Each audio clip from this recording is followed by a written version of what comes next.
लिया संसारा उठा वेग करा, शरण जा बुदारा पांडुरंगा। देह हे काळाचे धन कुबेराचे, तिथे मनुष्याचे काय आहे। देता देवविता नेता नेबविता, तिथे याची सत्ता काय आहे। देह हे काळाचे धन कुबेराचे, तिथे मनुष्याचे काय आहे। निमित्ताचा धनी केला से प्राणी, तुका म्हणे म्हणून वाया गेला अथवा व्यर्थ गेला। देह हे काळाचे धन कुबेराचे, तिथे मनुष्याचे काय आहे विठाला।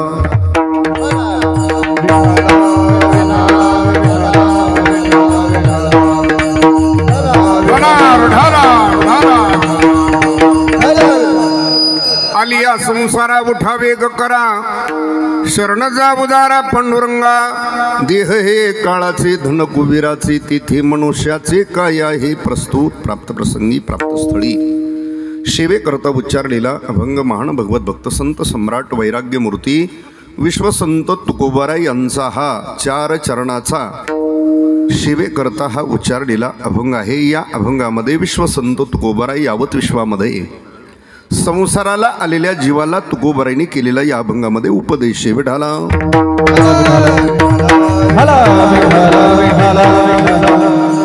पांडुरंग करू प्रथम नमन, पांडुरंग करू प्रथम नमन, पांडुरंग करू प्रथम नमन, पांडुरंग करू प्रथम नमन। दुसरी चरण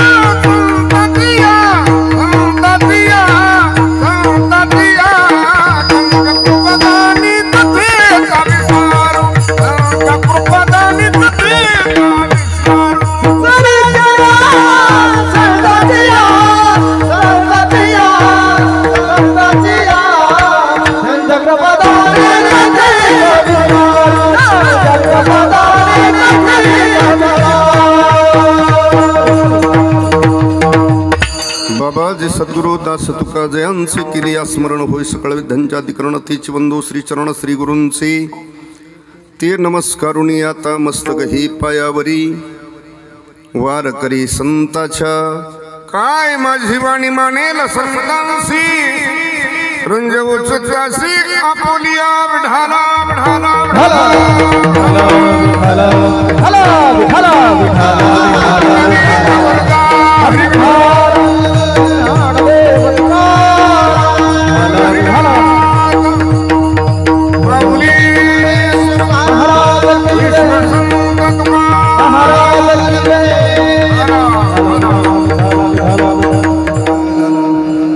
सेवेला सुरुवात करण्यापूर्वी थोडासा परिहार तो म्हणजे असा, आजची ही कीर्तन सेवा काय निमित्ताने आहे आपणा सर्वांना ज्ञात आहे, तरी सांगण्याचं तात्पर्य इतकंच आहे की ज्या मातोश्रींचं आपण प्रथम पुण्यस्मरण करतोय त्या वैकुंठवासी राहीबाई विश्वनाथ क्षीरसागर,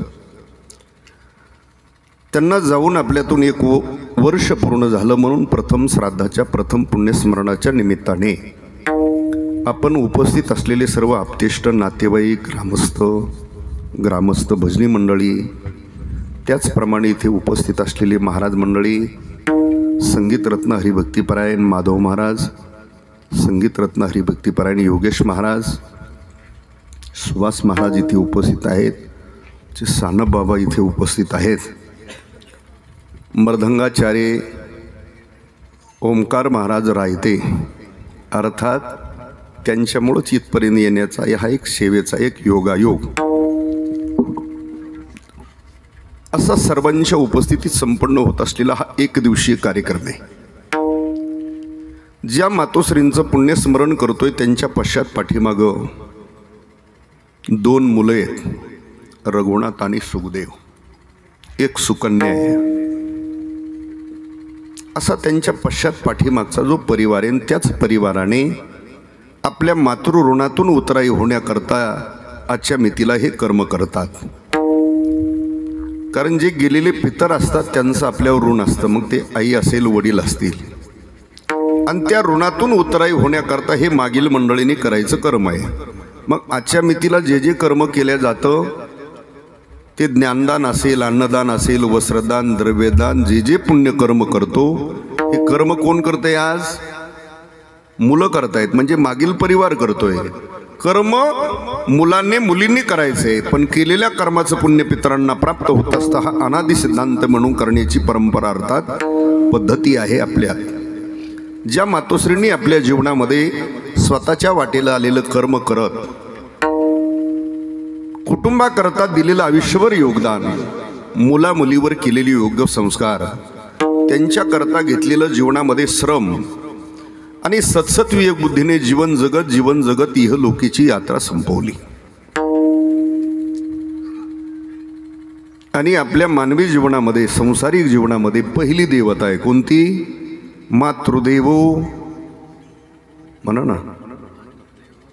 हा, ते काय तुम्ही म्हणायचं, काही आम्ही असतं. मातृदेवो, नंतर पितृदेवो, नंतर आचार्य देवो आणि नंतर अतिथी देवो. पहिली देवता आहे मातृदेवता. आई वडील हे चालते बोलते तुमचे देव आहेत. जगातल्या सर्व तीर्थात समानतेचे आहेत. कोण? आई वडील. आणि एक लक्षात ठेवा, ज्याच्या जीवनामध्ये मायबापाची सेवा आहे, मायबापांचा आदर आहे, त्याने तीर्थयात्रा नाही केली तरी सुद्धा चालते. लक्षात ठेवा. नाही तर काही महाभाग असे तीर्थयात्रा सगळ्या करून आले, वारीलाही पुढंच असतो झेंडा घेऊन. हां, आणि आई वडील बाजूला ठेवतो. कशाला झक मारायला जातो काय वारीला आणि तीर्थयात्रेला? हे लोकाला दाखवण्याकरता झालं रे. पण आपल्या जीवनामध्ये आपलं जीवन यशस्वी व्हावं वाटतंय तर जीवनामध्ये कृपा असावी. पहिली कुणाची? आई वडिलाची कृपा असावी. त्यांचा आशीर्वाद आपल्या पाठीशी असावा, साधू संतांचा आशीर्वाद असावा, शास्त्राचा भगवंताचा आशीर्वाद असावा. जीवनामध्ये यशस्वी होण्याचा मार्ग पहिला. आपल्या जीवनात कुठल्याच कार्यात तुम्हाला येणार नाही, पण तुमच्यावर त्यांची कृपा असावी. आता आई हे दैवत असे निस्वार्थपणाने प्रेम करणारं जगातलं व्यक्तिमत्व म्हणजे आई आहे. मुलगा कसाही असला, मुलगा कसाही असला तरी सुद्धा ती आईचा अंतकरणी ती त्याच्यावर प्रेमच करत असते.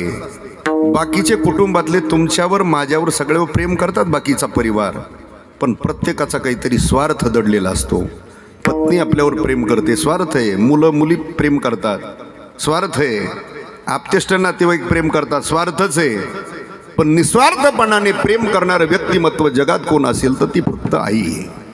म्हणून असं म्हटलं स्वामी, तिन्ही जगाचा आई विना भिकारी. अर्थात म्हणून त्याला वेदात पहिलं वाक्य मातृदेवो, किंवा ज्ञानोबरायांनी आई वडिलाला तीर्था समान उपमा दिली.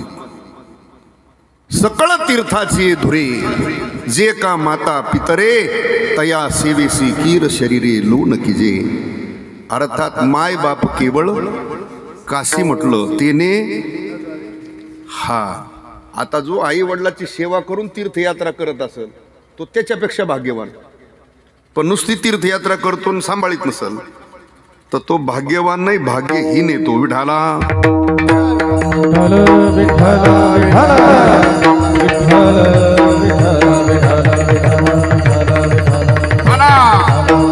या परिवाराने आपल्या मातृऋणातून उतराई होण्याकरता आजच्या मितीला हे कर्म करत आहेत.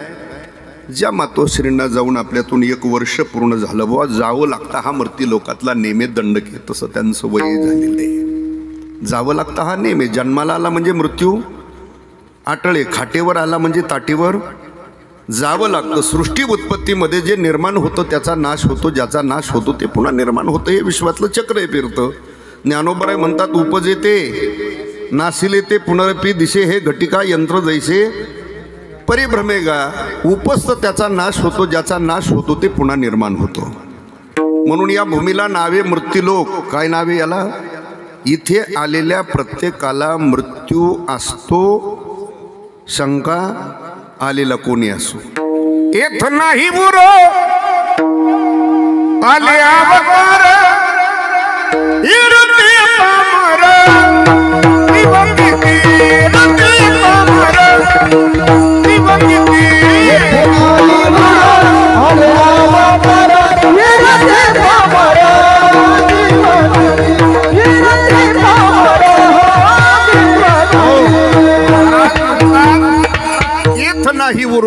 अवतार अवतारिक पुरुषांना सुद्धा इथं कार्य संपल्यानंतर राहता आलं.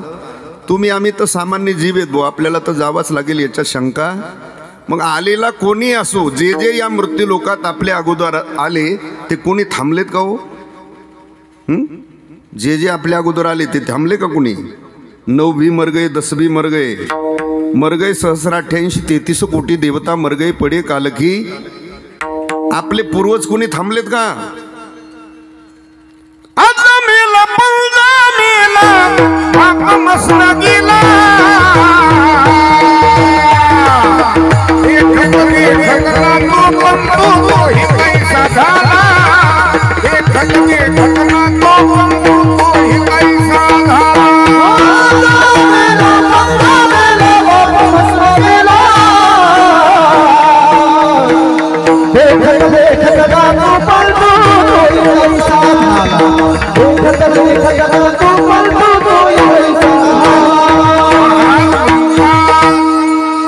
हे सगळे गेले. कोण कोण? आज मेला पंजा मेला बाप मसना गेला. देखत देखत ना तू पण तोही कैसा झाला. हे सगळे गेले. तसं आपण सुद्धा एक दिवस, होय, हे सगळे गेले तसं आपणही एक दिवस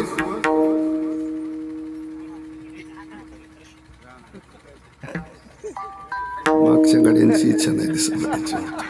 ते हा बी म्हणाने नाही म्हणत नाही, त्याच्यामुळं तोटात बसलेले दिसते. ते आपण सुद्धा एक दिवस सगळे जाणारे, जायचंय, प्रत्येकाला जावंच लागतं. पण प्रत्येकाचा एक भ्रम आहे, प्रत्येकाचा एक समज आहे. कोणता? आपल्याला जायला अजून दिल्ली तो बहुत दूर आहे असा एक प्रत्येकाचा समज आहे. पण वार 7 आहेत, 8वा वार नाही. 7 वारापैकी आपण सुद्धा कोण्यातरी एका वारी निश्चित जाणार आहेत. पण तुकोबाराय म्हणतात, कधी जायचंय? स्मरण ते त्याचे त्यासी नाही, स्मरण ते त्याचे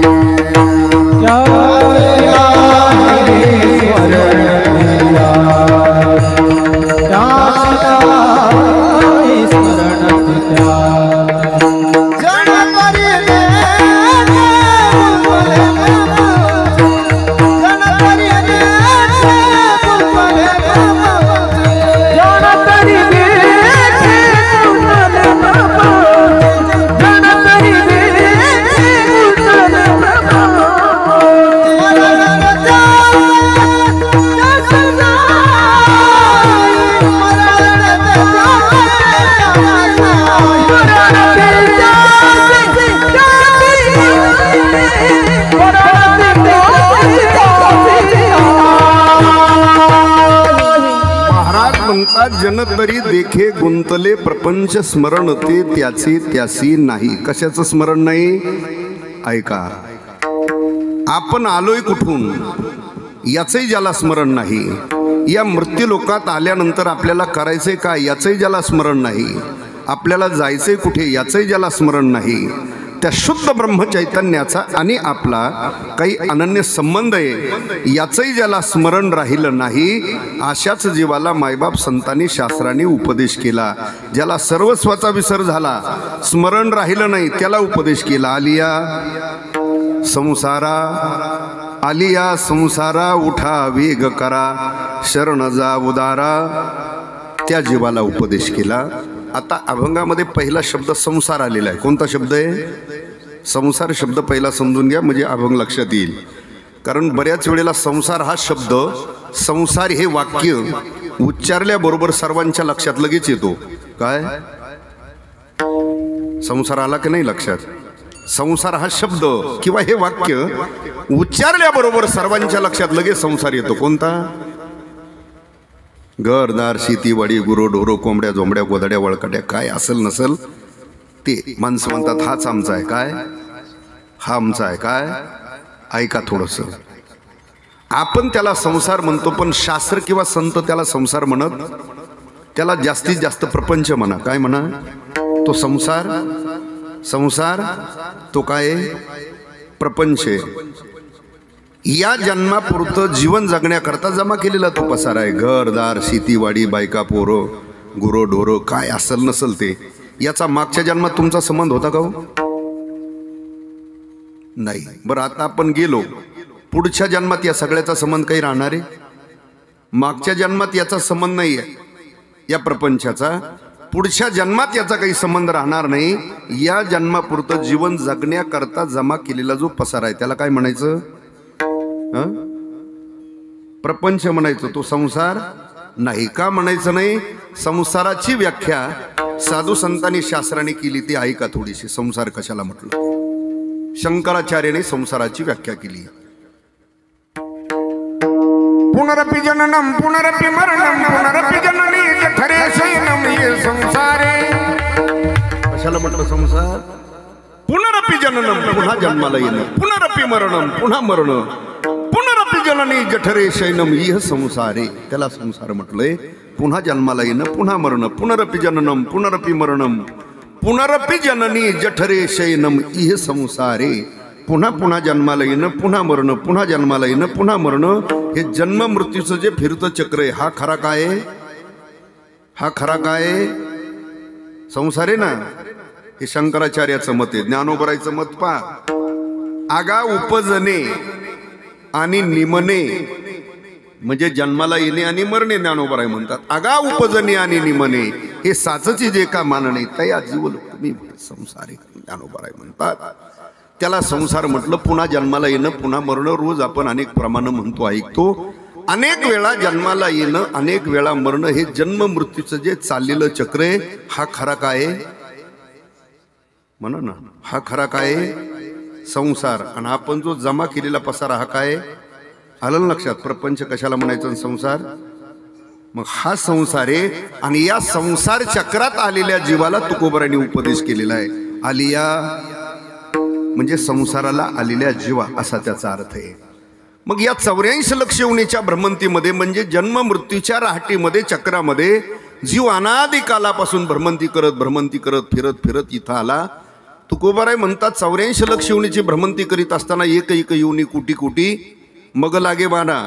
एका योनीमध्ये कोट्यावधी फेरी अशा 84 लक्ष योनीची भ्रमंती केल्यानंतर मग लागे बारा, मग नरदेहाची प्राप्ती. मग या जन्म मृत्यूच्या चक्रामध्ये राहटामध्ये गुंतलेला जीव, दुःख भोगणारा जीव, आणि त्या जीवाला तुकोबरायांनी उपदेश केलाय की या संसार चक्रामध्ये जन्म मृत्यूच्या राहटीमध्ये फिरणाऱ्या जीवाला उपदेश केला. आलिया संसाराला आलेल्या जीवा. मग हे जे दुःख भोगलं कोणतं जीवाने? 84 लक्ष योनीचं जे दुःख भोगलं ना जीवाने. किती दुःख भोगलं ऐका. जीव पशु झाला, प्राणी झाला, कृमी झाला, कीटक झाला, झाड झाला, दगड झाला. जीव दगडाच्याही खाली गेला. कोण आहे दगडाच्या खाली? कोण आहे? तुम्ही शेतकरीच ना, मुंबईतले नाही का? माहित नाही दगडाच्या खाली कोण असतो? विंचू असतो ना. ज्ञानोबराय म्हणतात ती खालची योनी. स्थावरा तळवटी जलपती. स्थावर म्हणजे दगडाच्याही खाली ज्ञानोबराय म्हणतात योनी प्राप्त झाली. मग बघा, जीव पशु झाला, प्राणी झाला, कृमी झाला, कीटक झाला, झाड झाला, दगड झाला. जीव दगडाच्याही खाली गेला. कोण झाला? ही अधोगतीची योनी. मग मला सांगा, विंचूए पाहिला, भेट झाल्यावर आपण म्हणतो काय जय हरी चला घरी? नाही बा. मग दिसता क्षणी गाठ आहे. कशाची? हा, त्याला वेगळं मारण्याकरता काही शस्त्र लागत नाही. पिस्तूल, बाला, बंदूक, काठी, कुऱ्हाड असं लागत नाही. त्याला कशाने मारतात? बुटाने किंवा चपलानेच मारतात. त्याचं सुद्धा गाथ्यात प्रमाणे तुकोबराय म्हणतात तेथे पायदाराचे काम. त्याला पायतानानेच मारतात. कुणाला? का? मनुष्य देह प्राप्त होऊन सुद्धा वाईट केलेलं नीच कर्म आहे, त्याची ती नीच योनी आहे. विठाला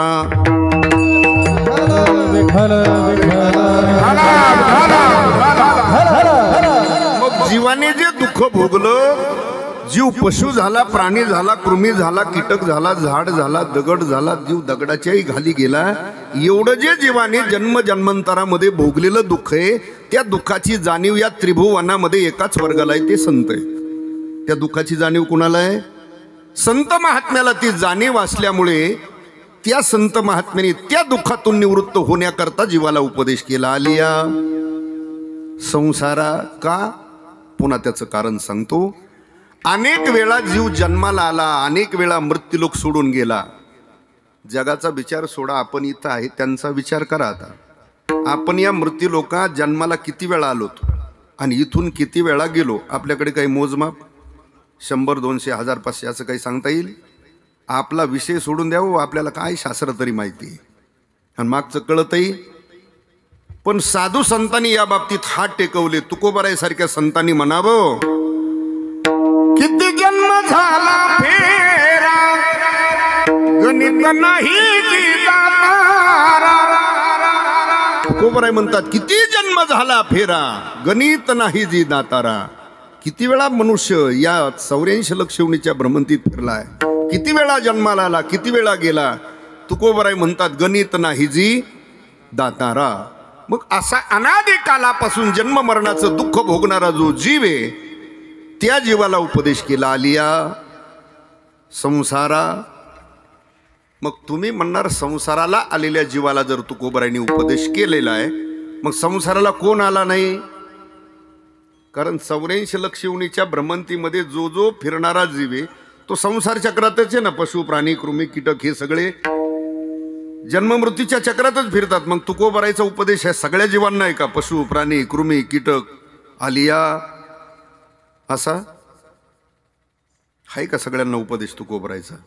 मग हे तर 84 लक्ष योनीमध्ये संसार चक्रातच फिरतात ना. ऐका थोडंसं, संसार चक्रामध्ये जे फिरणारे जीव आहेत जन्ममृत्यूच्या चक्रात, त्याच्या शास्त्रकाराने 5 वर्ग पाडले. किती वर्ग आहेत? 5 वर्ग आहे. पहिला वर्ग आहे त्याच्यात झाडदगड याची शास्त्रकारांनी कल्पना केली. दुसऱ्या वर्गामध्ये पशु प्राणी कृमी कीटक आहेत. तिसऱ्या वर्गामध्ये स्वर्गाधिक ब्रह्माधिक देव आहेत. चौथ्या वर्गामध्ये ऋषीमुनी योगी आहेत. आणि 5व्या वर्गामध्ये नरदेहाला आलेले तुम्ही आम्ही जीव आहेत. असे किती वर्ग आहेत? हे सगळे संसार चक्रातच फिरणार आहेत. पण नेमका उपदेश कोणाला हा विचार करायचा आहे. कारण पहिल्या वर्गामध्ये झाडदगड याची जी कल्पना मांडली शास्त्रकारांनी, तुम्ही म्हणणार ते जीव आहे का? हो, तो सुद्धा जीवच आहे. ऐका, कुठलंही बीज आहे, ते बीज अंकुर दशेला प्राप्त झालं म्हणजे त्या बीजातून त्याचा काय झाला? जन्म झाला ना. कुठलंही बीज आहे, मातीचा संबंध आला, पाण्याचा संबंध आला की ते अंकुर दशेला प्राप्त होतं. म्हणजे त्या बीजातून त्याचा काय झाला? तो वृक्ष मोठा झाला. 100, 200, 500 वर्षांनी का होईना त्या वृक्षाचा नाश आहे ना. म्हणून त्याची जीवात कल्पना केली. आणि जो भूमीत आत दगड आहे तो सुद्धा शास्त्रकाराचं मते कालांतराने थोडा थोडा वाढतो. त्याची कल्पना केली जीवामध्ये. अर्थात ते संसाराला आलेले आहेत, पण ते संसार करत, संसार त्यांना कळत आणि संसारातून तरुण जाण्याचं ज्ञानही त्यांना नाही. जरी संसार चक्रात असले तर तुकोबारायचा उपदेश त्यांना ग्राह्य होत. चला पुढं.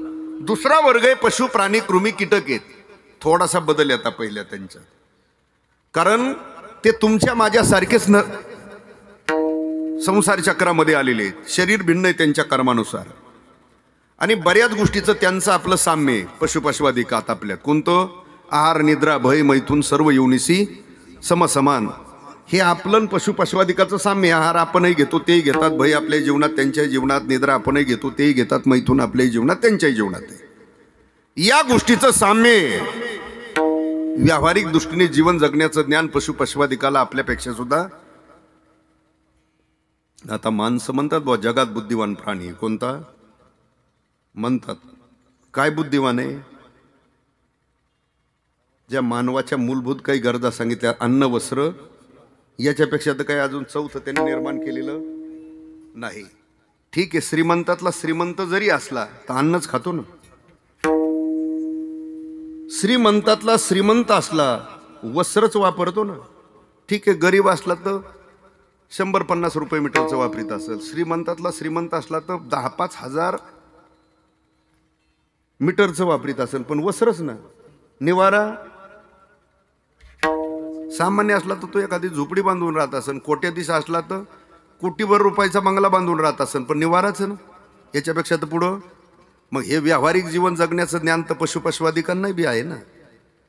हे ज्ञान त्यांनाही आपल्यासारखंच व्यावहारिक प्रपंच, घरदार बायका पोरं आहे का नाही त्यांना? पशुपशवादिकाला असतं का नाही लेकरं बाळं बायका पोरं? होय म्हणा नाही तर नाही ना, असं नाही तर असं काहीतरी करा. महालक्ष्म्या बसवलो आणि बसू नका. विठाला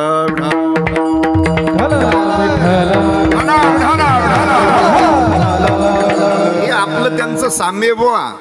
लक्षात ठेवा, आपण द्रव्य साठवतो, धान्य साठवतो. आपल्याला ज्ञान आहे उद्या दुष्काळ पडला, अडचण आली तर धान्य असावा, काही अडचण आली तर आर्थिक द्रव्य असावं. ज्ञान आहे का नाही आपल्याला? आपण साठवणूक करतो का नाही? आता हे ज्ञान त्यांना बी आहे. कुणाला? पशुपशुवादिकांना. मला सांगा, आपण प्लॅन एस्टिमेटची घरं बांधतो, मानवाच्या मूलभूत गरजापैकी एक येते म्हणून. घर असलं पाहिजे निवारा म्हणून. ते पशुपशुवादिकाला ज्ञान नाही का घरं बांधायचं? आपल्याकडे ज्या जुन्या विहिरी आहेत ना, आजोबा पंजोबांनी बांधलेल्या आहेत, ज्याच्यावर मोठा हाकीत होते, थारोळे फिरोळे, ती दगडाने बांधलेल्या, त्या विहिरीवर आता मोठे मोठे झाडं उगवलेत बघा. प्रत्येक विहिरी उगवली आणि त्या झाडाच्या फांद्या लोंबलेल्या असतात. कशात? आणि त्या लोंबलेल्या फांदीला गरठ असतं बघा, जर पाहिलं असलं तुम्ही तर. हां, सुगरण. त्या पक्षाचं नावही काय आहे? थोडी बुद्धीने कल्पना करा आपल्या. एक एक गवताची काडी चुचीत पकडून आणली. कशात? पिंडी बांधून नाही आणली, गाडीवर टाकून. गवताची एक एक काडी चुचीत पकडून आणली. बरं, ते विणलंय गरठ म्हणजे मंडपात चटईवर बसून जांभळ्या देता देता बावताली पकता पकता इनलेलं नाही. मग इनलंय कुठं? विहिरीत लोंबलेली फांदी आहे ना, ती बसून विणता येत? विहिरीत लोंबलेल्या फांद्या आहेत अशा अर्ध्या विहिरीत. एक एक गवताची काडी आणायची आणि त्याचं ते बनवलंय काय? गरठ. एवढं आकर्षक असतं, अस्तव्यस्त नाही वरून दिसत, एकदम प्लेन आहे. त्याला शिरण्याचं द्वार खालून आहे. अंडे पिल्ल ठेवायचा एक कप्पा आहे. आणि ऐका, सलग महिनाभर पाऊस लागला. किती दिवस? तर पाण्याचा थेंब सुद्धा त्याच्यात उतरत, आपला स्लॅब सुद्धा पाझरतो. महिनाभर पाऊस लागला तर का नाही पाझरत? आणि तेच गरठ जर कुणी तोडण्याचा प्रयत्न केला तर तुटतं का हो? तुटत म्हणजे बघितलेलं आहे प्रयोग करून, लहानपणी केलेलं आहे त्यांनी, आता नाही. तोडण्याचा प्रयत्न केला तर ते तुटल्या जात नाही. सलग महिनाभर पाऊस लागला तर त्याच्यात पाणी उतरत नाही. ते त्या सुगरणीने बांधलेलं ते घर आहे. ते कोणत्या इंजिनियरच्या इस्टिमेटमधला प्लॅन येतो? प्लॅनमध्ये आहे का ते? तरी सुद्धा घरं बांधण्याचं ज्ञान आपल्यापेक्षाही त्यांना आहे का नाही? आहे का? पुढं आपण द्रव्य साठवतो, धान्य साठवतो. हे पशुपशुवादिकालाही साठवणुकीचं ज्ञान आहे. आपण शेतकरीच आहेत सगळे. प्रत्येकाच्या दारात एक पाळलेलं असतं कुत्रं. तुम्ही बाहेरगावी कुठं प्रवासाला जाणार आहेत, कार्यक्रमाला जाताना त्याला एक भाकरी टाकली, त्याने ती खाल्ली, त्याचं भागलं तेवढ्यात. पण तुम्हाला माहिती आहे, आपण जाणार आहेत कार्यक्रमाला, वेळ झाला तर पुन्हा अडचण नको, जाताना पुन्हा एक टाकली त्याला. कुणाला? त्याला काही अपेक्षा? पण ते उचलतं ती भाकरी, भूक नसली तरी साईडला जातं, कुठंतरी पुरून टाकतं. त्याला माहिती हे बाहेर गेले फिरायला कार्यक्रमाला, वेळ जर झाला तर ही मंडळी घरची येता येता एखाद्या हावे रोडला आश्रमामध्ये जेवण करून येऊ शकते.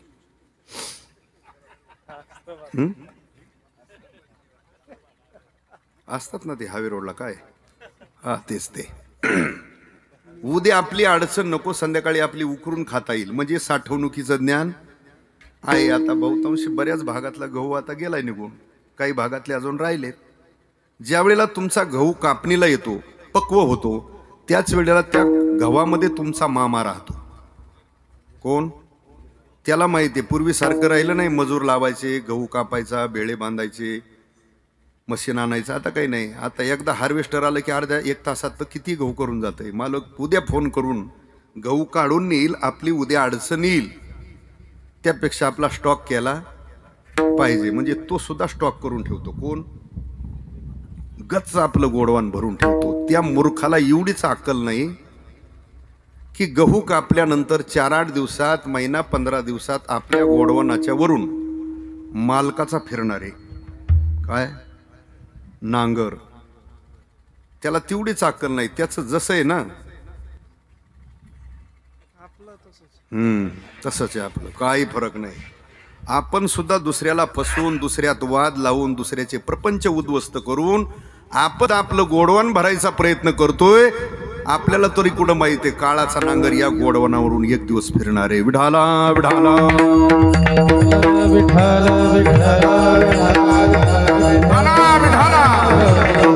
मी कशा करता सांगतोय, व्यावहारिक दृष्टीने जीवन जगण्याचं ज्ञान पशुपशवादिकाला आपल्यापेक्षाही चांगलंय. पण अडचण एकच आहे, पाप पुण्य जाणण्याची बुद्धी त्यांच्याकडे नाही. तरुण जाण्याचं ज्ञानही पशुकाय पाप पुण्य जाणती उत्तम मध्यम भोग भोगती काही एकदम जता मारती बहिर्याग होती पांगुळमुखी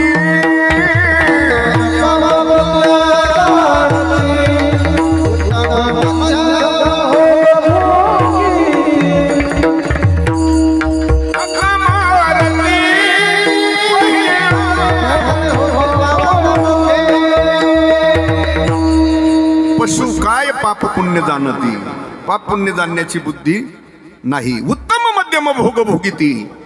महाराज म्हणतात काही एक उपजाताची मरती बहिरी अंध होती पांगुळमुखी. तुकोबराय म्हणतात म्हणून लक्ष 84 न चुके फेरा. हा फेरा त्यांना चुकवण्याचं ज्ञान नाही, म्हणून ते संसाराला आले. संसार करत नाही, त्यांना संसार कळत नाही. संसारातून तरुण जाण्याचं पशुपशवादिकांना ज्ञान नाही, जरी ते संसार चक्रात आलेले असले तरी. चला पुढं. तिसरा वर्ग आहे स्वधिक ब्रह्मदेव. तेही तुमच्या माझ्यासारखं शरीर धारण आले. पण ती संसारी जन्मीजे यज्ञाधिक कर्म कीजे मग स्वर्ग सुख भोगीजे मनोहर. तेही तुमच्या माझ्यासारखे संसार चक्रात आले, जे स्वर्गाधिक ब्रह्माधिक देव आहेत. इथे आले, पुण्य प्राप्त केलं आणि पुण्याच्या बळावर स्वर्गातले भोग भोगण्याकरता गेले. आता भोग भोगण्याकरता गेले, तिथं दिव्य भोग आहेत. पण भोग भोगत असताना त्यांच्या लक्षात आलं काय, आता हे दिव्य भोग आहेत ते तरी कुठपर्यंत, पुण्य तोपर्यंत. तुका म्हणे जाती पुण्यक्षय आदोगती किंवा तव पुण्याची पावटी सरे सभेची इंद्रपणाची उटी उदरे आणि इवू लागती माघारे मृत्यू लोका. स्वर्गात भोग भोगण्याकरता गेलेले जे त्यांच्या लक्षात आलं हे भोग सुद्धा पुण्य तोपर्यंतचे. पुण्य संपलं की पुन्हा जन्माला यावं लागतं. जन्माला यावं लागतं म्हणजे पुन्हा मारावं. मग भगवंताकडे प्रार्थना केली, स्वर्गीची अमर इच्छिता ती मृत्यूलोकी व्हावा. स्वर्गात गेलेले भगवंताला प्रार्थना करतात की आम्हाला मृत्यू लोकामध्ये मनुष्य देह प्राप्त. भगवान म्हणतात अरे एवढे दिव्य भोग सोडून या मृत्यू लोकात येता कशाला, कारण स्वर्गात जे भोग आहेत ते भोगीत आहेत का? स्वर्गात जे भोग आहेत ते मृत्यू लोकात आहेत का?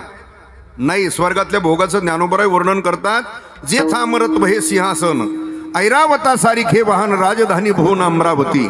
दिव्य भोग आहेत बरं का स्वर्गात, तसे भोग इथं तिथं बसायला ऐरावते. कुठं? स्वर्गात. इथं काय टू व्हीलर नाही तर इथलं वाहन आहे. स्वर्गात वाहन काय ऐरावते.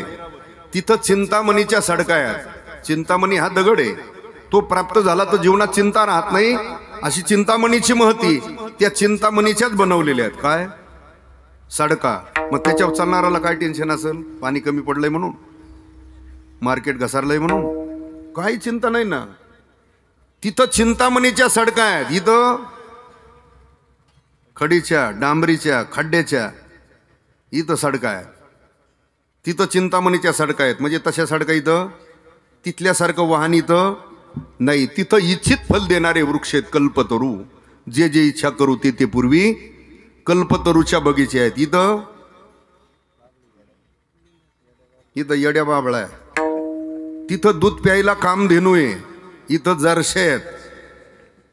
रंभा उर्वशी तिलोत्तमा सारख्या अशा सुंदर स्त्रिया आहेत तिथं. त्या तुलनेत मृत्यू लोकांमध्ये स्त्रिया नाहीत. तिथे प्यायला अमृत आहे.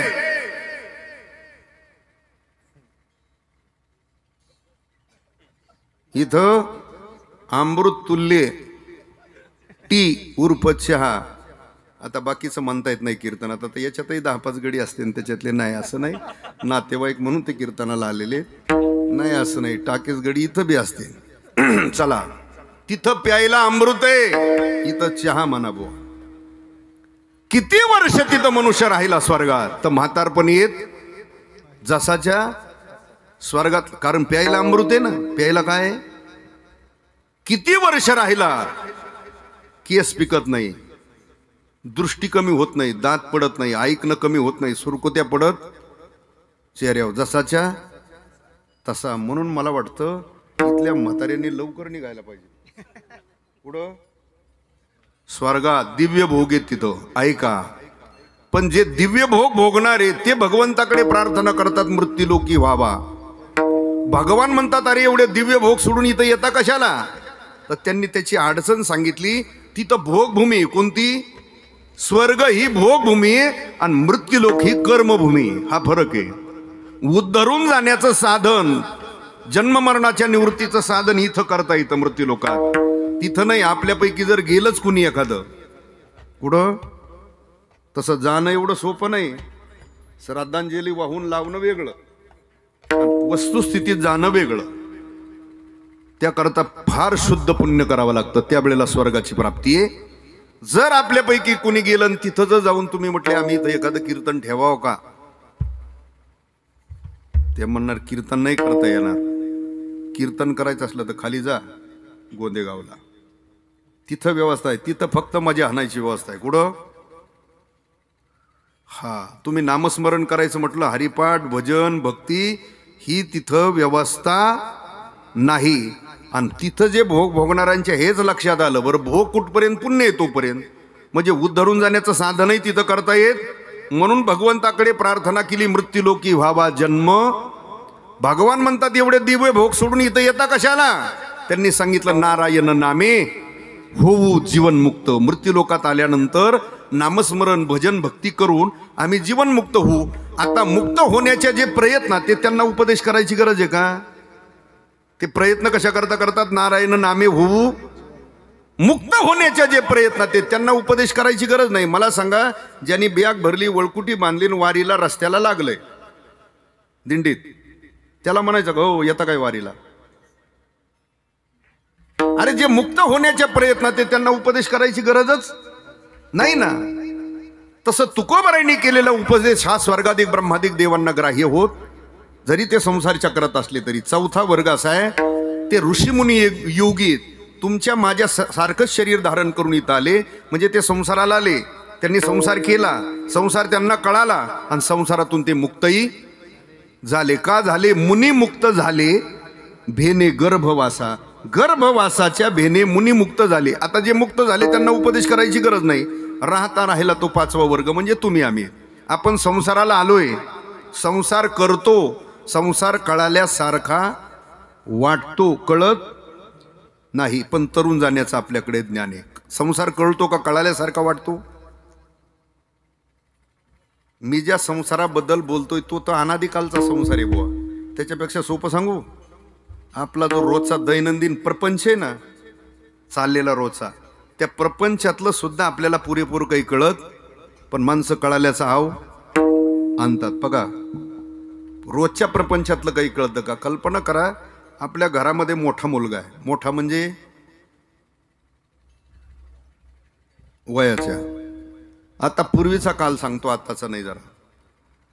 जरा 25-30 वर्षाच्या मागं मुलगा आहे लग्नाच्या वयातला, त्याला मुलगी पाहिजे म्हटलं तर कोण जात होतं पूर्वी.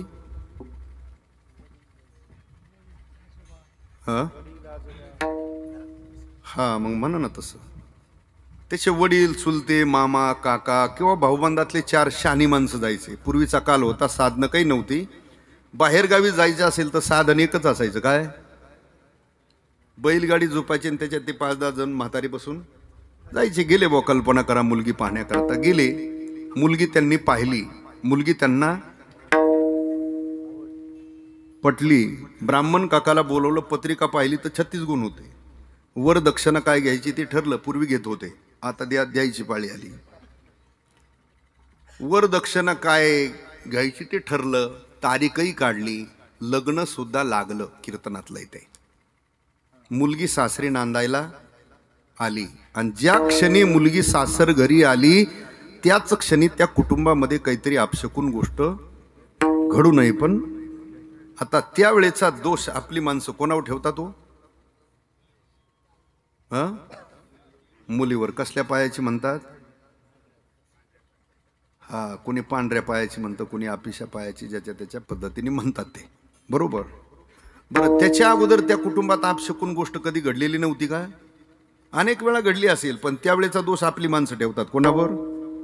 त्या मुलीवर. आपिशा पायाची, तिच्या पायानेच असं झालं, पांढऱ्या पायाची, अमक्या पायाची, डमक्या पायाची. मग आता कळाला का तुम्हाला पाय तिचा? बरं, हे बैलगाडी भरून 7-8 जण पाठवले होते. येडे येडे होते, टुकार होते का शहाणे शहाणे होते? शहाणे शहाणे. मग यांना कळालं नाही का तिचा पाय पांढरा आहे का, आपिसा आहे का, का नुसत्या पोळ्या हाणून आले?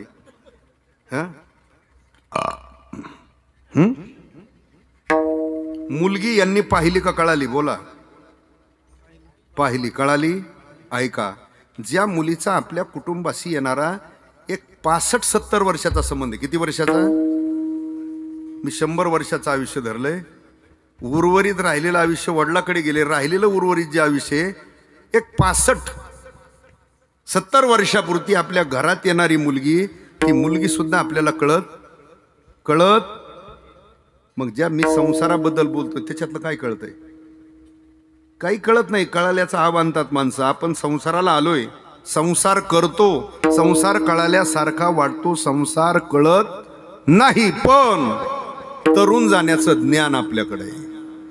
म्हणून तुकोबरायचा उपदेश, जरी संसार चक्रात अनंत जीव असले तरी तुकोबरायचा उपदेश आपल्यालाच आलिया संसारा. आलं लक्षात? मग तुम्ही म्हणणार हे सगळे घटक सोडले ना आपल्यालाच का उपदेश केला? त्याचं पुन्हा कारण सांगतो. ज्याला हे शरीर प्राप्त झालंय ना, मानवी जीवनामध्ये 5 महत्वाचे मूल्य आहेत. किती? समय, सामुग्री, स्वातंत्र्य, सामर्थ्य आणि ज्ञान. हे फक्त आपल्याकडे बाकीच्या योनीत मनुष्य देह प्राप्त होणं याला म्हटलं समय. सामुग्री आपल्याकडं काय? पंच ज्ञानेंद्रिय, पंच कर्मेंद्रिय, दिले इंद्रिय, हातपाय कान डोळे मुख बोलाया वचन जेणे तू जोडसी, नारायण नासे जीवपन भवरोग, ही सामुग्री आपल्याला दिलेली. आपल्याकडं स्वातंत्र्य. काय स्वातंत्र्य? तुम्हाला जे करायचंय ते स्वातंत्र्य. स्वैर जीवन जगायचं असेल तुम्ही जगू शकता, शास्त्राच्या चाकुरीत जीवन जगायचं असेल तरी जगू शकता. हे स्वातंत्र्य. त्याच्यापेक्षा पुढे जाऊन सांगतो, पुण्य करून स्वर्गात जायचं म्हटलं तरी तुम्हाला स्वातंत्र्य. आयुष्यभर पाप करून नरकात जायचं म्हटलं तरी स्वातंत्र्य. ज्ञान प्राप्त करून मुक्त व्हायचं म्हटलं तरी स्वातंत्र्य. आणि अज्ञानी राहून 84 लक्ष योनीची भ्रमंती फिरायची असलं तरी स्वातंत्र्य. ते आपल्याकडे, बाकीच्या योनीत नाही. चला पुढं. सामर्थ्य आपल्याकडं. काय सामर्थ्य? ही जन्म मरणाची राहटी आहे ना चाललेलं चक्र, ही जन्म मरणाची राहटी संपवण्याचं सामर्थ्य सुद्धा याच शरीरात आहे. तैसे येणेची शरीरे, शरीरा येणे सरे, किंबहुना ये रझारे चिरा पडे, ही ज्ञानेश्वरी सांगते. भागवत काय सांगते?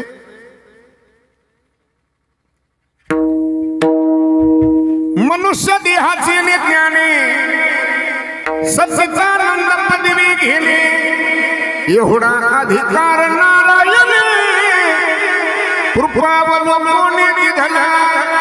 आयुष्याच्या साधने सच्चिदानंद पदवी घे, सच्चिदानंद पदवी घे, सच्चिदानंद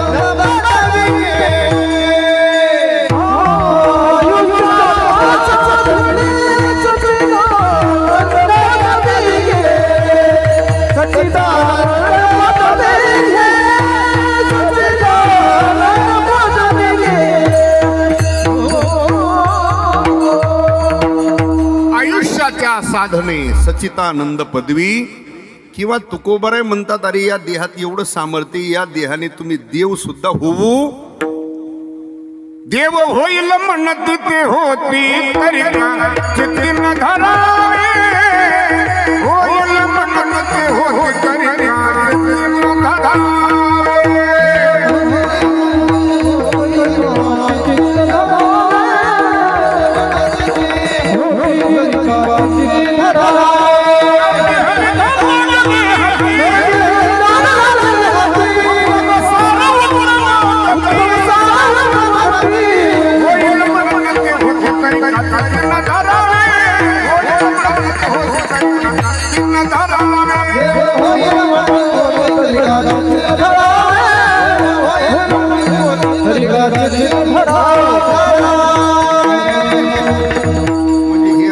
सामर्थ्य. या देहाने तुम्ही देव व्हायचं ठरवलं तर देव सुद्धा होऊ हे या देहातलं काय आहे? सामर्थ्य. आणि पाचवं महत्वाचं मूल्य ज्ञान आहे आपल्याकडं. अनेक हे ज्ञान नाही मोठे अनेक हे ज्ञान.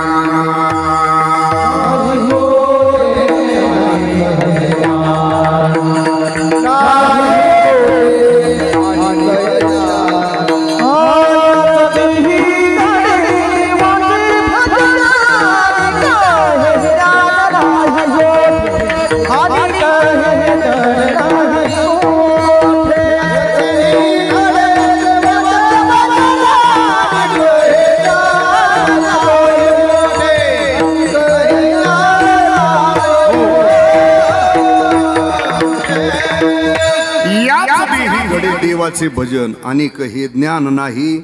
अन्य देहात भजन करण्याचं तरुण जाण्याचं ज्ञान नाही. म्हणून तुकोबारायांनी आपल्यालाच उपदेश केलेला आहे. आलिया संसारा पुढे शब्द प्रयोग केला.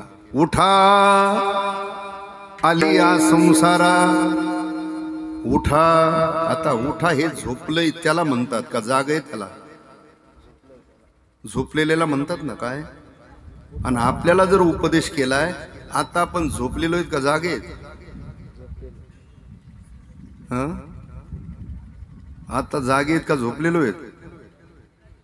जागेचे डोळे उघडून व्यावहारिक दृष्टीने साधू संतांच्या दृष्टीने आता सुद्धा आपण कसे झोपलेलो आहे. तुकोबाराय म्हणता आपण डोळे उघडून वरून जागेत आतून जागे. बोल बोले आ बोले जागे बाहेर आतली कैसे घरात घर फुल गेले. नेनो अंधार ना उघडले गा. वासुदेव करी तो फेरा. महाराज म्हणतात जागे बाहेर आत निजले. वरून जागेत आतून आपण झोपलोय. कसली झोपे? जीवाच्या ठिकाणी असलेलं जे अज्ञान आहे. काय जीवाच्या ठिकाणी? अज्ञान. कसलं अज्ञान आहे?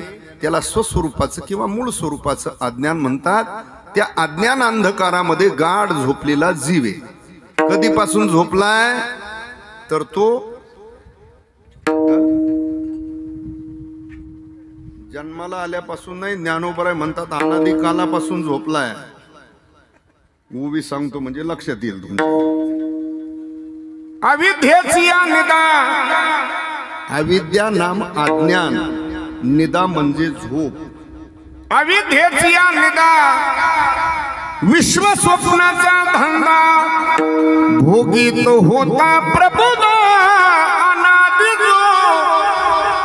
अनादी कालापासून जीवाकडे अज्ञान आहे. या जन्मापुरतं नाही, अनेक जन्मामध्ये अज्ञान अंधकारामध्येच फिरत आलेला जीवे. त्या अज्ञान अंधकारामध्ये गाढ झोपलेल्या जीवाला ही दिलेली जागृती. उठा आलिया संसारा. उठा जागृती किंवा रोज प्रमाण म्हणतो उठा जागे वारे. स्मरण करा भावे चरणी. चुकवी व्यथा जन्माची व्यथा चुकवण्याकरता उठा जागे वारे. किंवा उठा उठा जागा पाठी. हे जागा रे भाईनो. आता जागा रे बाईनो जागा. आता जागा रे बाईनो जागा. आता जागा रे बाईनो जागा. आता जागा रे बाईनो जागा. चोर निजल्या चोर निजल्या लढून मारे. आता जागा रे बाईनो जागा. आता जागा रे बाईनो जागा. चोर निजल्यानी चोर निजल्यानी चोर निजल्यानी नानी मारे. आता जागा रे बाईनो जागा. आता जागा रे बाईनो जागा.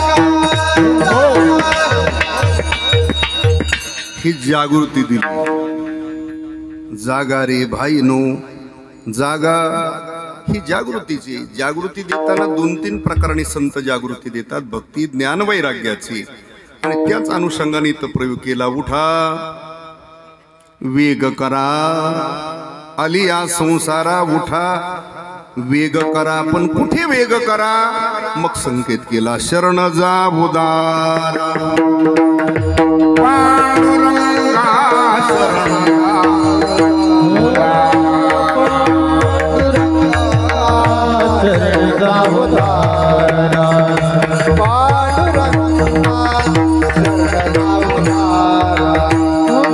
आलिया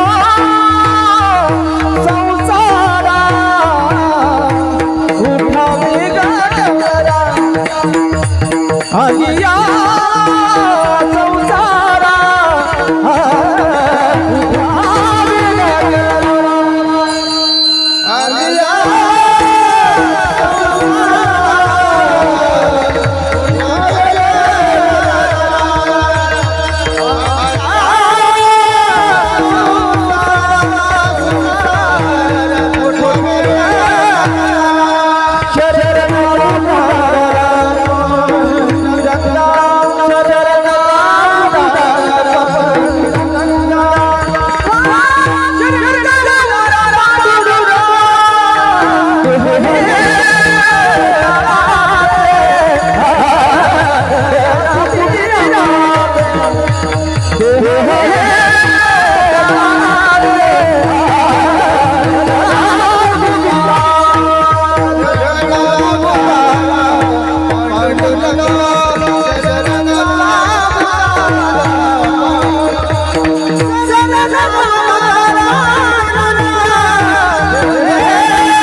पण कुठे मग महाराज म्हणतात शरण जा उदारा पांडुरंगा तुम्ही भगवंताला शरण जा पांडुरंगाला शरण जा असा उपदेश केला पण शरण जा असा उपदेश करत असताना महाराजांनी तिथे एक मध्ये पुन्हा विशेषण लावलं कोणतं उदार महाराज असं नाही म्हटले शरण जा पांडुरंगा असं नाही म्हटले मग शरण जा उदारा उदार हे विशेषण आहे भगवंताला आता हे टोपण विशेषण आहे का वस्तुस्थितीचं आहे हो भगवंताला उदार हे विशेषण आहे टोपण विशेषण आहे का वस्तुस्थितीचं आहे टोपण नाही आपल्यात नाव असतात ना टोपण काहींना आमदार म्हणतात काहींना राजे म्हणतात काहींना पाटील म्हणतात पण हे वस्तुस्थितीचं पद त्याच्याकडं टोपण विशेषण असतात काहींना राजे म्हणतात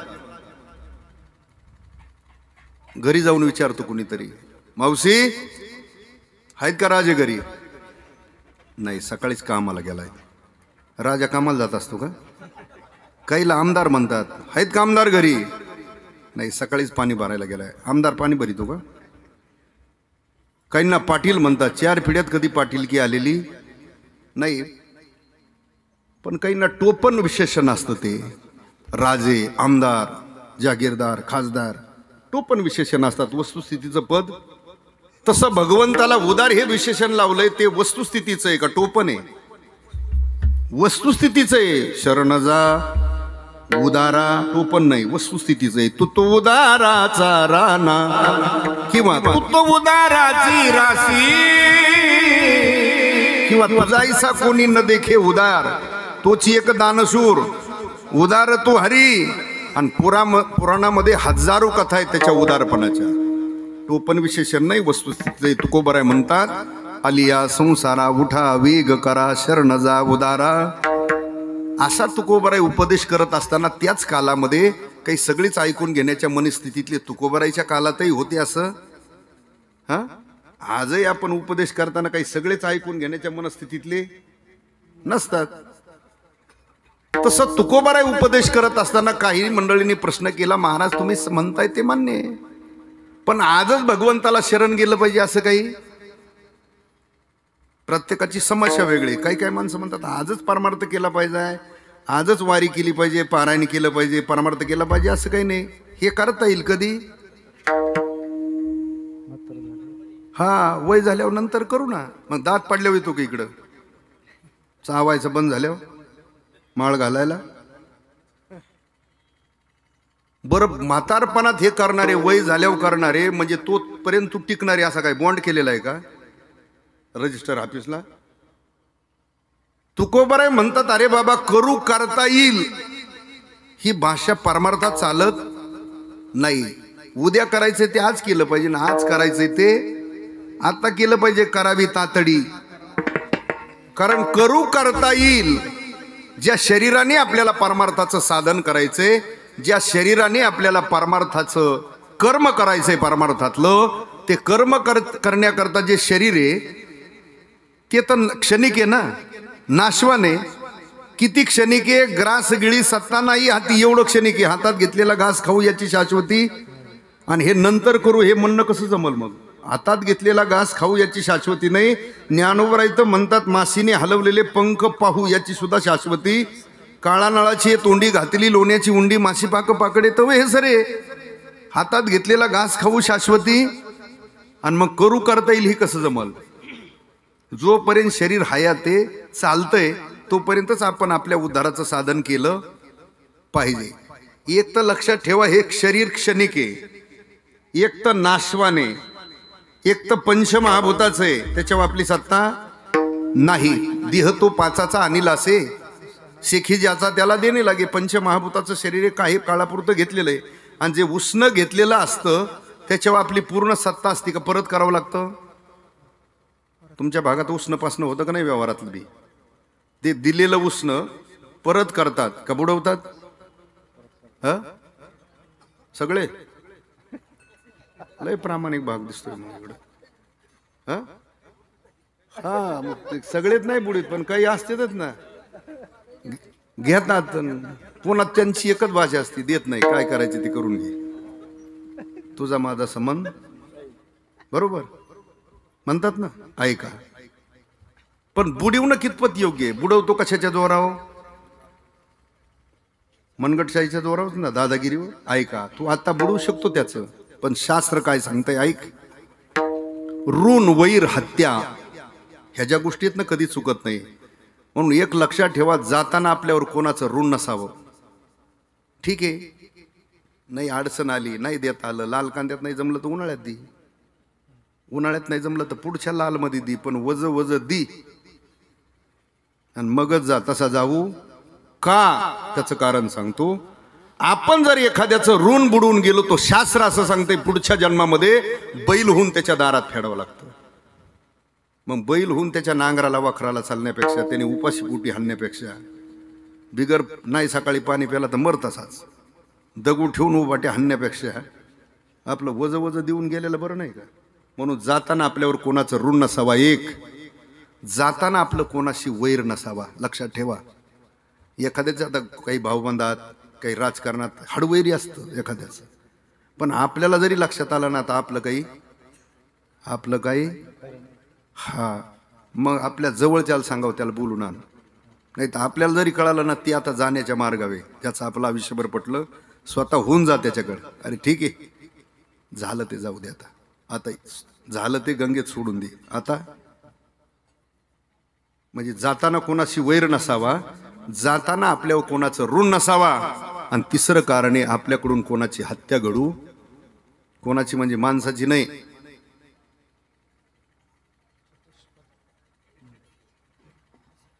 हा खाणाऱ्या गाड्याला सांगतोय, 2 पायाच्या 4 पायाच्याची सुद्धा खाताना गोड वाटतंय काळ्या पिशवीत आणायला, पण गाथा काय सांगतोय ऐक.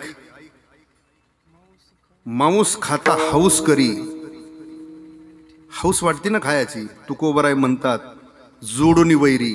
पुढच्या जन्माकरता हे वैर करून ठेवलंस तू, तुला आता त्याचं काही वाटणार नाही. आणि बरीच माणसं आहेत अशी कीर्तन प्रवचनात कथेत ऐकतात हो माधव महाराज, ऐकते तसे ती नाळ पडे म्हणतात आमच्याकडे त्याला, म्हणजे ऐकायचं ते काय असतं हे सांगतच असतात. आणि पुन्हा तिथंच काशी करायला जातो, येतो घेऊन. येताना सुद्धा ते दलिंद्र्यावानीच दिसतंय बघा, ते हातात दिसलं ना बघा, लोक पाहताना सुद्धा त्याच्याकडं वेगळं नालायक असं, त्याच्यात त्याला मोठापणा वाटतोय नालायकाला. विठाला विठाला विठाला. आज माझ्या मजा वाटते, मस्ती आहे तुझ्या अंगात, जोर आहे, तुला बरं वाटतंय, पण त्याचा परिणाम एक दिवस लक्षात येईल. हे महाराज लोक सांगत होते तेव्हा ऐकलं नाही. एक दिवस त्याचा परिणाम होईल, पण त्यावेळेला वेळ चुकून गेलेली असेल, पुन्हा काही करता येणार. मग निदान आता झालंय ते होऊ दे, पण आता तरी नीट,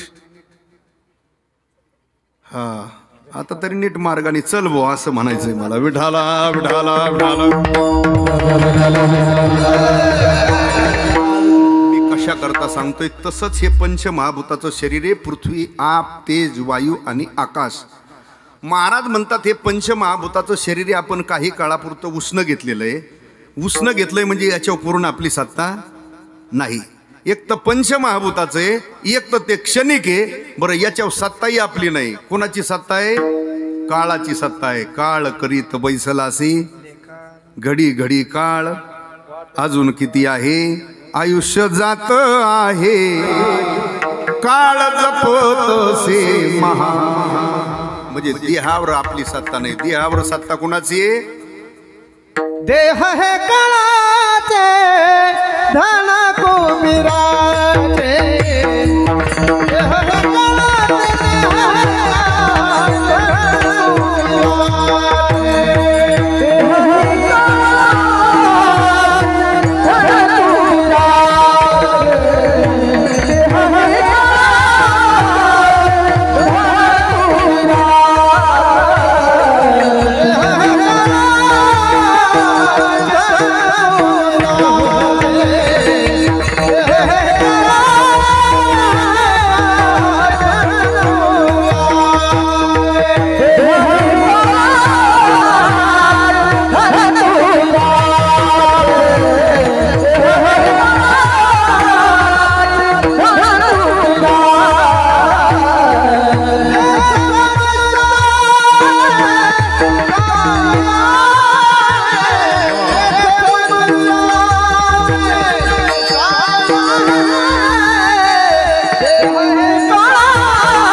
देहावर आपली सत्ता नाही. कोणाची? देह हे देहावर आपल्या, तुमच्या माझ्या देहावर सत्ता आहे. काळाची देह हे. मग आता देहावर सत्ता नाही आपली, मग देह संबंधी आपल्याकडे जे जे काही त्याच्यावर आहे का? देहावर सत्ता नाही. देह हे काळाचे.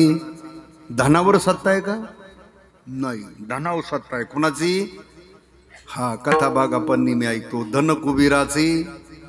आणि मला वाटतं एका दृष्टीने धनावर सत्ता नाही तेच बरं आहे. दुसरं कारण धन वर न्यायची व्यवस्था नाही हेही बरं आहे. नाही तर गडी रातचे सुद्धा झोपले नसते. वर न्यायची व्यवस्था असते तर. आणि भ्रष्टाचार करणाऱ्या गाड्यांची तर सीमा ओलांडली असते त्यांनी. किती केला असता. म्हणजे एकदा पद मिळाल्यावर काही शिल्लक ठेवलं, हा म्हणले असते ह्या पंचवार्षिकचं वर नेऊ, पुढच्या पंचवार्षिकचं पोरांना ठेवू, असं नियोजन केलं असतं.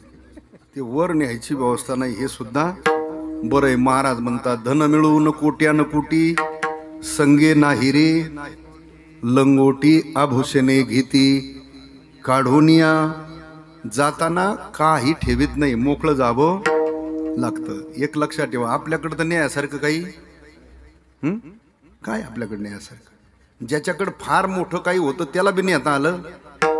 आपल्याकडं तर न्यायासारखं नाहीच काही. काय असतं आपल्याकडं? किती आहे आपल्याकडं? होय, काय आहे का न्यायासारखं? किती तोळ आहे तुमच्याकडं? किती तोळ आहे? किती तोळ आहे सोनं? नाही, फक्त लयच कमी आहे राव. का खोटं सांगितलंय? 3 तोळ राव मजुरी करणाऱ्याकडे सुद्धा आहे राव. बरं मला सांगायला काय अडचण? मी महाराज आहे ना.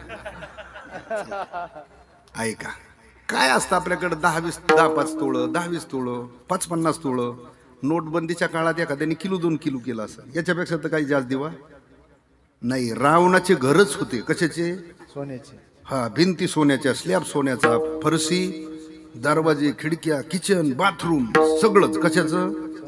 मग त्याच्या म्हातारीने काय गाडग्याच्या उतरंडी रचल्या असत्या का मटकी मूग ठेवून?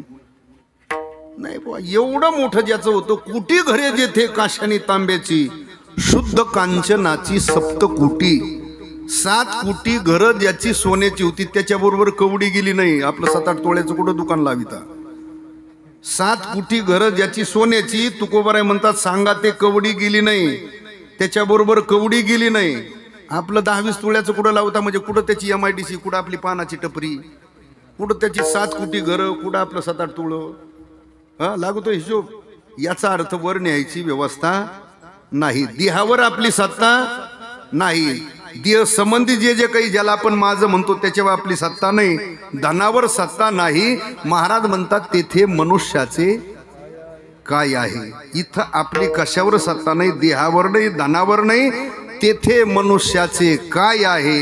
मग इथं आपली कशावरच सत्ता नाही, म्हणून महाराज म्हणतात शरण जा उदारा पांडुरंगा. का शरण जा उदारा पांडुरंगा म्हणतात? त्याचं कारण आहे सगळी या विश्वावर सत्ता त्याची. देता देवविता, नेता नेवविता, तेथे याची सत्ता. सगळी सत्ता भगवंताची, तिथं आपली कशावर सत्ता नाही. देणारा तोय, नेणारा तोय, तिथे याची सत्ता काय आहे? आपली कशावर सत्ता नाही. भगवान हा विश्वाचा सूत्रधार आहे, मालकी विश्वाचा रिंग मास्टर आहे. कोण आहे तो? रिंग मास्टर आहे. कसा? आपण सर्कस पाहिली ना? सर्कस पाहिली का तुम्ही? सर्कस पाहायला आपण ज्या वेळेला जातो असं त्या गोल ग्राउंड मध्ये बसतो ना असं, आणि मध्ये तो खेळ चालतो प्राण्यांचा. आता त्या सर्कस मध्ये प्राण्यावर एक रिंग मास्टर असतो. प्रत्येक पिंजऱ्यामध्ये एक एक प्राणी असतो, सिंह, वाघ, हत्ती, घोडा, काय असेल नसेल ते. आता कोणत्या प्राण्याला त्या ग्राउंड मध्ये आणायचं, किती वेळ खेळू द्यायचं, हे कोणाच्या म्हणण्यावे? बरोबर. तो पिंजरा उघडतो, काठीने असा डवचित डवचित डवचित त्या ग्राउंड मध्ये आणतो त्या प्राण्याला, त्याचा खेळ चालू होतो. आता किती वेळ त्या वाघाला, सिंहाला खेळू द्यायचं, हे पाहणाराच्या म्हणण्यावे का रिंग मास्टरच्या? पाहणाराला काय तेवढ्या तिकीट दिवसभर चाला ना, त्याच्या म्हणण्यावर नाही, रिंग मास्टरच्या म्हणण्यावर. किती वेळ त्याला खेळू द्यायचं आणि कधी पिंजऱ्यात घालायचं, आलं लक्षात? तसं भगवान विश्वाचा रिंग मास्टर आहे. तुम्हाला मला सगळ्याला खेळायला सोडलंय मृत्यू लोकात. पाहतोय तो, हे काय चाळे करतय, काय कुटाने करतय, काय लपडे करतय, काय लबड्या करतय. आता आपला एक प्रत्येकाचा एक मूर्खपणाचा भ्रम असतो, मी कुणालाच मेळ लागू देत, मी काय करतोय ते कोणाला कळू देत. हा मूर्खातल्या मूर्खपणाचा भ्रम आहे. बरं कसा ते सांगतो. एक लक्षात ठेवा, तुम्ही तुमच्या कुटुंबाला फसवू शकता, गावाला फसवाल, तालुक्याला फसवाल, जिल्ह्याला, राष्ट्राला, देशाला फसवाल, तुम्ही त्याला फसवू शकत का? त्याला विश्वत चक्षु म्हणतात. काय म्हणतात त्याला? जो एका क्षणात विश्वाला पाहतो, त्याच्या दृष्टीतून काय वजा होईल? छोटस पाप जरी केलं तुम्ही तर 7 बाऱ्या बोजा पडतो त्याचा. ऑनलाईन आहे ते, लिंक करून टाकलेलं आहे ते. आणि छोटस जरी पुण्य केलं तरी यादीला त्याची नोंद आहे. त्याच्या दृष्टीतून काही वजा होत. बघा तुम्ही, रामप्रभूच्या सेवेच्या यादीत पहिल्या क्रमांकाला नावे खारुताईचं. कोणाचं नावे? खारुताईचं पहिल्या क्रमांकाला नावे रामप्रभूच्या सेवेच्या यादीत लिस्टला. किवडी ती छोटी इतकी, पण ज्या वेळेला सेतू तयार होऊ लागला, सगळे वानर मोठमोठे दगड वगैरे आणून टाकत होते. तिचं काही तेवढं शरीर नाही, तरी ती पाण्यात जायची, समुद्राच्या कडेला पाण्यात अंग ओलं करायची. त्याच समुद्राच्या कडेला जी बारीक रीती आहे ना, त्याच्यात एक लोळाटी मारायची, त्या ओल्या अंगाला वाळू चिकटायची, तशीच पळत यायची.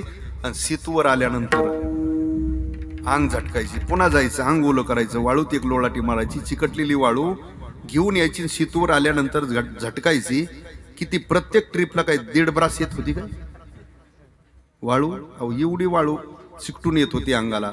बरं एवढे मोठे वानर होते, त्याच्यात ती कुठून येत होती? कोणत्या बायपासनी येत होती का मधून येत होती का चारीने येत होती, ट्रिप टाकून जात होती? रामप्रभूच्या दृष्टीतून ती वजा नाही झाली. सेवेची यादीत पहिल्या क्रमांकाला नाव आहे तिचं, म्हणजे त्याच्या दृष्टीतून काही वजा होत नाही. याच्या उलट सांगतो, छोटस जरी पाप केलं जीवनामध्ये तरी क्षमा होत नाही. मांडवी ऋषीने उभ्या आयुष्यात एकदाच मांडवी ऋषी पण कर्म घडलंय. मांडवी ऋषी रस्त्याने चालले होते एकटेच. रस्त्याने चालता चालता एका काठीवरचा छोटासा भुंगा उचलून घेतला. त्या भुंग्याचा एक पाय कुरतडला, त्याच्यात खोसला. त्याला खालून एक दांडक पहिलं गुरु राखताना केलेलं आहे ना ते पडकात मोकळ्या टायमात. हा तेवढंच कर्म घडलंय मांडवी ऋषीकून. परिणाम शेवटच्या क्षणात मांडवी ऋषीला सुळाव दिलं बसाय, क्षमा झाली नाही. पुढचं उदाहरण पहा. अजन्म ब्रह्मचारी व्रताचं पालन करणारे पितामह भीष्माचार्य. सामान्य नाही बुवा, एका क्षणात विश्वाचा नाश करायची पावर होती. एक एकाचे निमनो व्यापारे, हे विश्वाची होय संहरे, ज्ञानोबराईने वर्णन करावा. आणि अजन्म ब्रह्मचारी व्रताचं पालन केलंय. म्हणजे मोकार नुसतं लगीन नाही केलं म्हणून ब्रह्मचारी नाही, ते अजन्म ब्रह्मचारी व्रताचं पालन केलंय. आणि जगाच्या पाठीवर असा एकच मुलगा झालाय भीष्माचार्य. आयुष्यही बापाला दिलंय आणि बापाचं दुसरं करून दिलंय. हाय का एखादा पोरगा, बाबा माझा आयुष्य घ्या तुम्हाला करा दुसरी एखादी. ते म्हणून माहो दुकान लावा ना. आहे का ते पितामह भीष्माचार्य. तेही असंच रस्त्याने चालले. रस्त्याने चालत असताना त्या रस्त्यात एक सरडा आडवा गेला. तो असतो ना असा चालतो, रंग बदलतात त्याचा, हिरवा पिवळा लाल होतो. काय म्हणतात त्याला, सरडाच म्हणतात ना, सरडा. आता भीष्माचार्यांचा हेतू वाईट नव्हता. हेतू एकच होता, हा रस्त्यात आहे, कुणाची बैलगाडी येईल, मोकळे जनावर येतील, गाया गुरु काही, त्याला शेंगरल मरल. तो हेतू हा होता. तो बाणाच्या टोकावर असा उचलला आणि रस्त्याच्या बाजूला असा फेकला. जिथं फेकला ते नेमका ते लिडुंगाच्या फणेवर पडला. ते पूर्वी असायचे बघा ते लिडुंग, आता काही ते दिसत नाही. त्या शेवडाल्या फणे असायचे, त्याला ते काटे असायचे. ते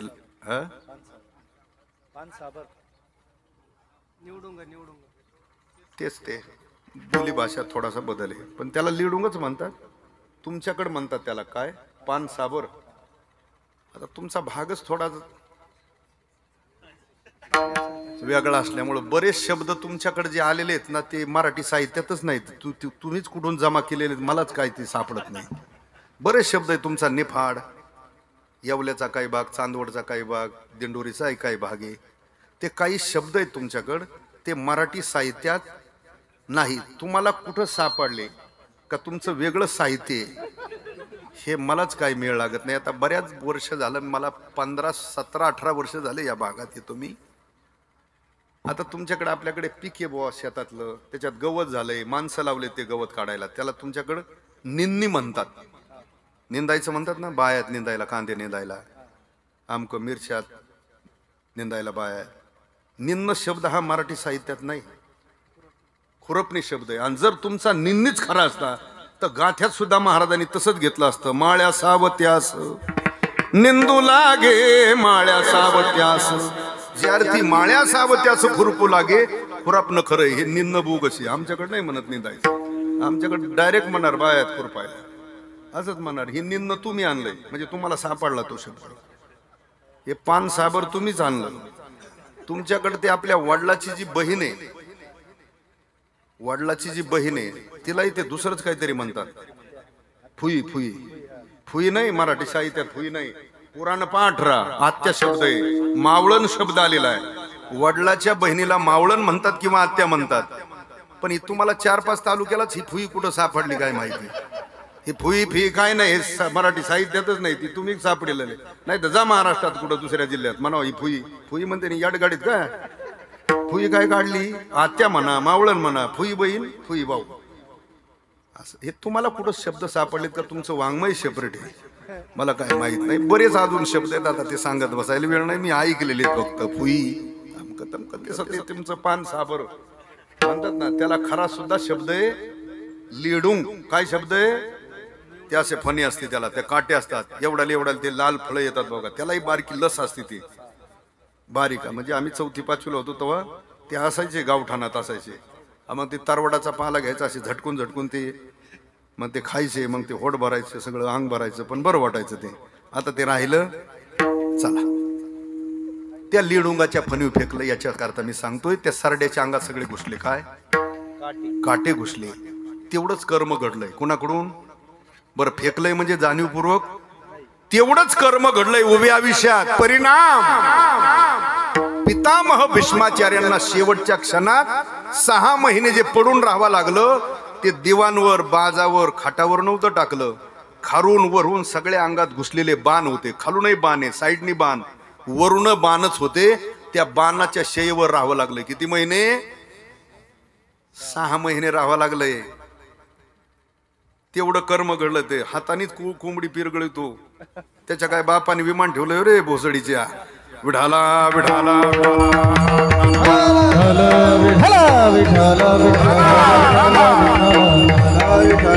परिणाम होईल. एक दिवस लक्षात येईल. कधी कधी आता माझं बोलणं ते थोडंसं आता मराठवाड्यातला भाऊ असल्यामुळे ते थोडंस रेटेस वाटतं, पण ते चुकीचं नाही. परिणाम एक दिवस लक्षात येईल. ऐकलं होतं आपण बरं का, पण तरी काशी हा नंतर लक्षात येईल. कर, तुला काय करायचं ते कर, खा. सुटका होत नाही भीष्माचार्यांना. मी कशा करता सांगतोय, त्याला विश्वत चक्षु म्हणतात. थोडस जरी पाप केलं तर क्षमा होत नाही, आणि थोडस जरी पुण्य केलं तर ते त्याच्या दृष्टीतून वजा होत नाही. म्हणून देता देवविता, नेता नेवविता, तिथे याची सत्ता. मग सगळी सत्ता त्याचीच आहे ना. म्हणून शरण जा उदारा पांडुरंगा विठोबा रखुमाये.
प्राप्त झालेलं तुम्हाला मला जे शरीर आहे ते काही काळापुरतं.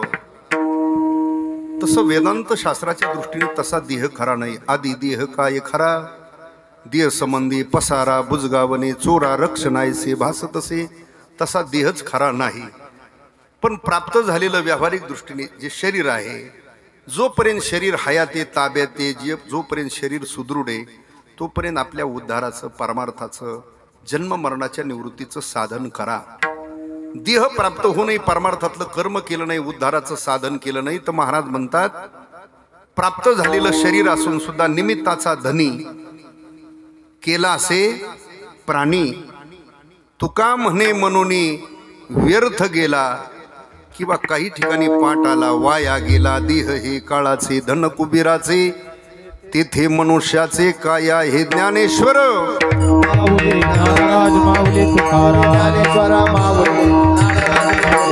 ज्ञानेश्वर माऊली ज्ञानराज माऊली तुकाराम. ज्ञानेश्वर माऊली ज्ञानराज माऊली तुकाराम. असो 12:30 वाजले, वेळ झालेला आहे, ऊन आहे. पण आता सुरुवातच लेट झाली. आता मी तरी किती काटछाट करू त्याच्यात, असं झालं ते नाही का. या अभंगाच्या काही चरणाचा थोडक्यात विचार मी आपल्या समोर ठेवण्याचा प्रयत्न केला. जे योग्य आहे ते मायबाप संताचं आहे, गुरुजनांचं आहे. उपस्थित सर्व गुणीजन, गायक वादक सर्वांच्या उपस्थितीत झालेली सेवा भगवंताच्या ज्ञानोबराय तुकोबरायच्या चरणी सेवा समर्पित करून सेवेला याच ठिकाणी पूर्ण विराम देणार आहोत. ज्या मातोश्रींचं प्रथम पुण्यस्मरण म्हणून ही सेवा केली, या कीर्तन सेवेचं पुण्य त्या मातोश्रींना प्राप्त हो, ही भगवत चरणी प्रार्थना. सेवेला याच ठिकाणी पूर्ण विराम. महत्वाची सूचना अशी आहे की आपल्या इथं जवळ भरवस फाट्यावर उद्याच्या येणाऱ्या 2 तारखेपासून 2 ते 9 या पवित्र कालखंडामध्ये विश्वसंत जगद्गुरु तुकोबरायांचा 375वा हा उत्सव या वर्षामध्ये अनेक ठिकाणी, अनेक भागामध्ये, अनेक जिल्ह्यामध्ये गाथा पारायण सोहळा छोट्या मोठ्या प्रमाणामध्ये महाराष्ट्रभर चाललेला आहे. पण तो सोहळा इथं जागतिक लेवलचा मोठ्या स्वरूपामध्ये, की पुन्हा आपल्या दृष्टीला असा नामयज्ञ पुन्हा दिसणार, मागही पाहिलेला आणि पुढेही पाहणार नाही. याच देही याच डोळा भोगू मुक्तीचा सोहळा, अशा प्रकारचा तो भव्य दिव्य अशा प्रकारचा सोहळा आहे. पारायण करणारी मंडळी स्वतंत्र आहेत, महाराजांच्या नामाचा जप करणारी मंडळी स्वतंत्र आहेत, भजनी मंडळ स्वतंत्र आहे. नियोजन एवढं ॲक्युरेट आहे. प्रत्येक दिवसाला गायक वादक टाळकरी मंडळी स्वतंत्र आहे. अशा भव्य दिव्य अशा स्वरूपाचा तो मोठा सोहळा इथं होतोय आपल्या इथं.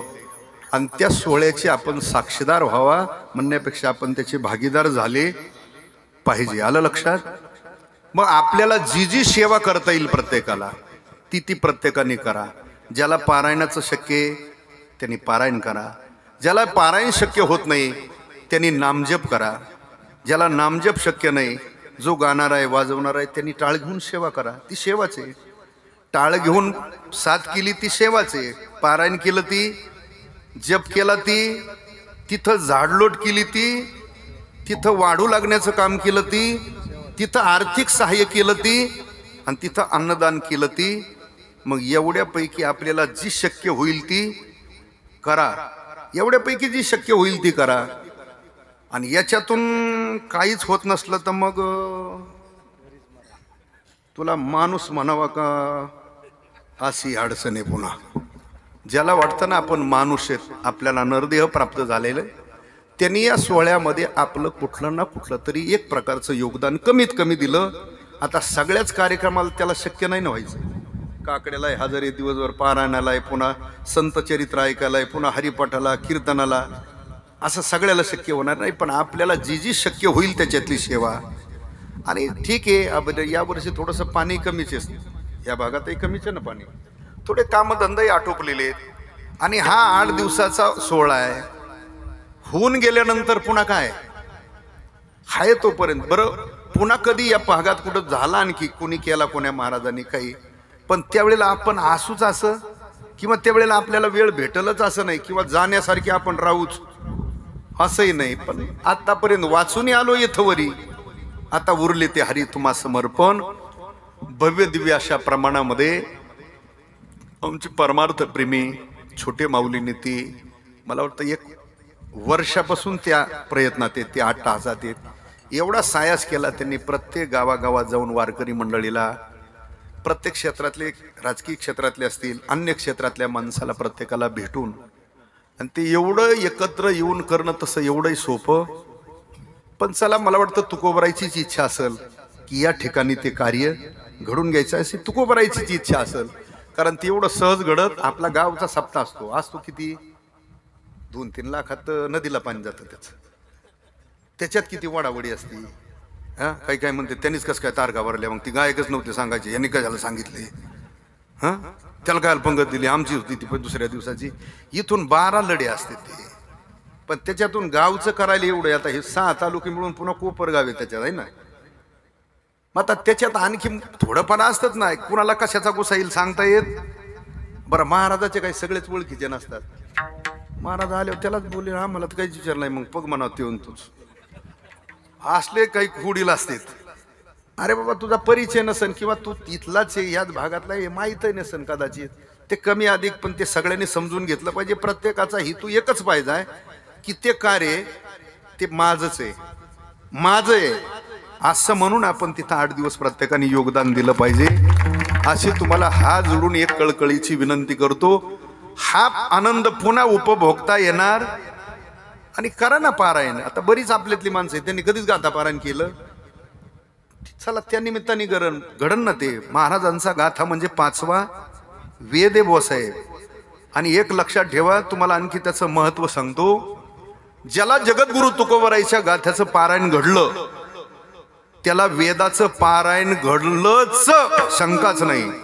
ज्याला तुकोबराईच्या गाथ्याचं पारायण घडलं त्याला सर्व 6 शास्त्राचं पारायण घडतं. आणि ज्याला तुकोबराईच्या गाथ्याचं पारायण घडतं त्याला 18 पुराणाचं पारायण घडल्याचं पुण्य प्राप्त होतं.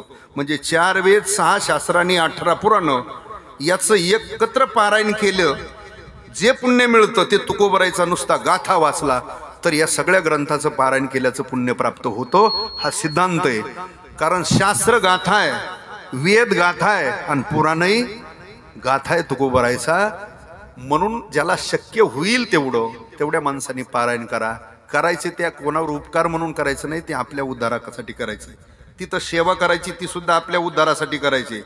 ते कोण्या महाराजावर, गाववाल्यावर, मंडळावर एखाद्या आपला काही उपकार म्हणून करायचं नाही. ज्याला आर्थिक सहाय्य करायचंय ते सुद्धा आपल्या उद्धाराकरता दान द्यायचंय. मग कुठलंही दान असेल. इतका जाता जाता संदेश आपल्याला देतो. सेवेला याच ठिकाणी पूर्ण विराम. विठ्ठल